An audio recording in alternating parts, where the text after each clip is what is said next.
Arden's theorem is used to derive a regular expression for finite automata. So we will see the proof of Arden's theorem. So as per Arden's theorem, let us consider there are three regular expressions P, Q, R are the regular expression on any sigma. Then P does not contains epsilon, the equation. If P, out of these three expressions, if P does not contain epsilon, then the equation is R is equal to Q plus RP has a unique solution. Means for such kind of expression we can write R is equal to QP star. Okay, so we will prove this example of the theorem. So R is equal to Q plus RP. So we will take this first. R is equal to Q plus RP. We will put this R as a QP star.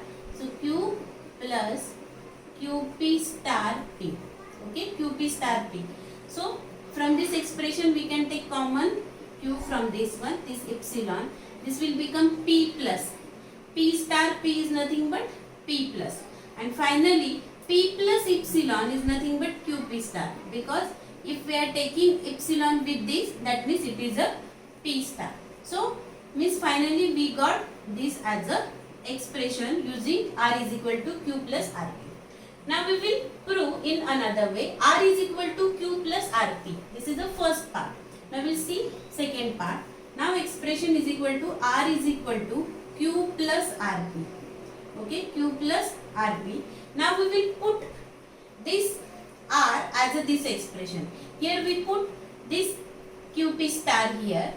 This R as a QP star. Now we will put this R as this expression, itself expression. So how we will get R is equal to Q plus this R is nothing but R plus Q plus RP. Okay, Q plus RP then P. Okay, this is nothing but this R. Now we will get like this Q, then we will multiply QP plus RP square. So we will get, we will take Q as a common. So from this Q common it will become epsilon plus this P, then this become RP square.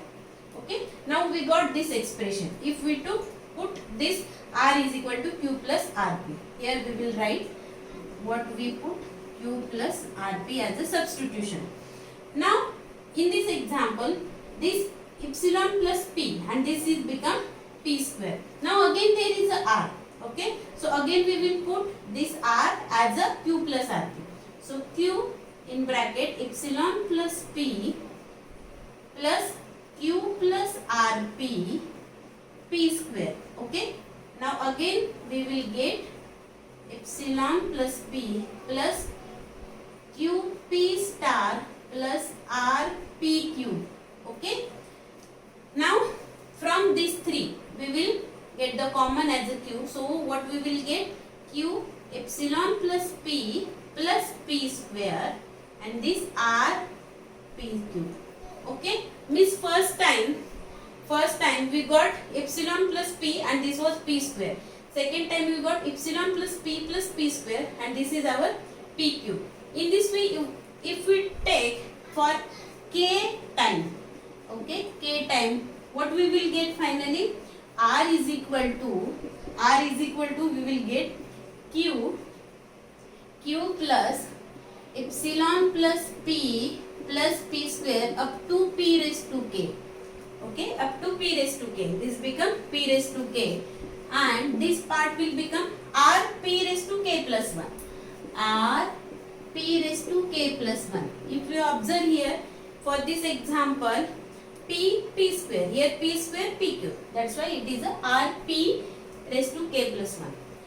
Now as per our Arden's theorem, our P should not contain epsilon. Okay, P does not contain epsilon.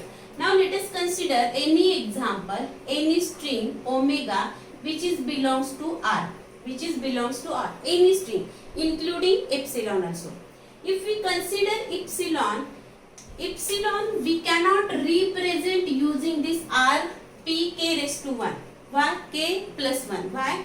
Because this K, even though if K is 0, this P raised to 1 means there is some expression is there. So omega if omega is nothing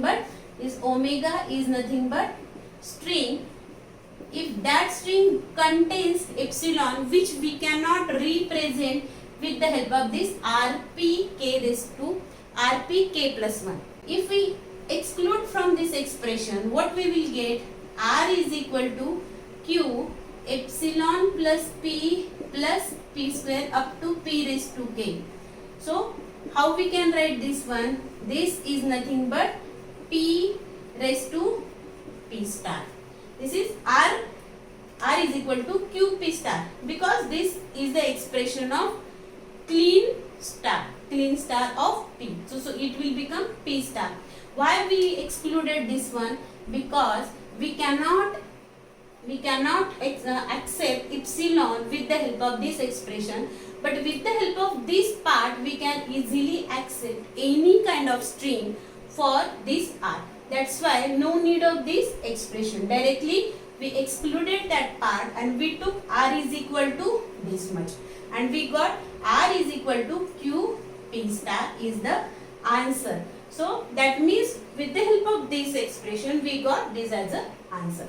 So this is what the proof of Arden's theorem. In next video we are going to solve our regular expression for finite automata with the help of Arden's. Thank you.